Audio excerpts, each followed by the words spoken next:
Now the grief that was always there can be felt, named, and transmuted.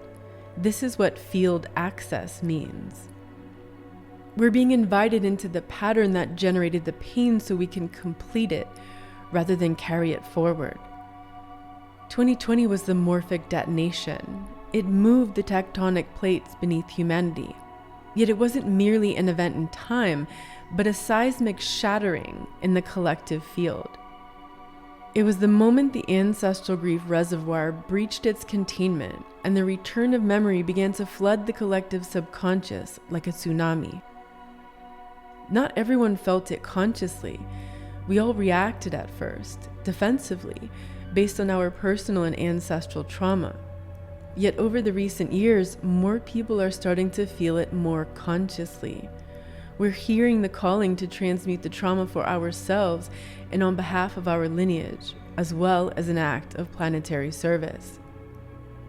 For generations, the grief of exodus, enslavement, exile, and erasure lay dormant in our lineages.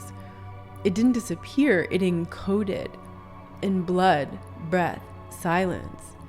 It became a quiet script passed from generation to generation. But in 2020, the field was synchronized. The detonation became a planetary initiation, sending shockwaves through the lattice of timelines, awakening grief that was never given voice, never completed, never reconciled. The rupture was an encoded awakening sequence. In what followed, a flood of truth.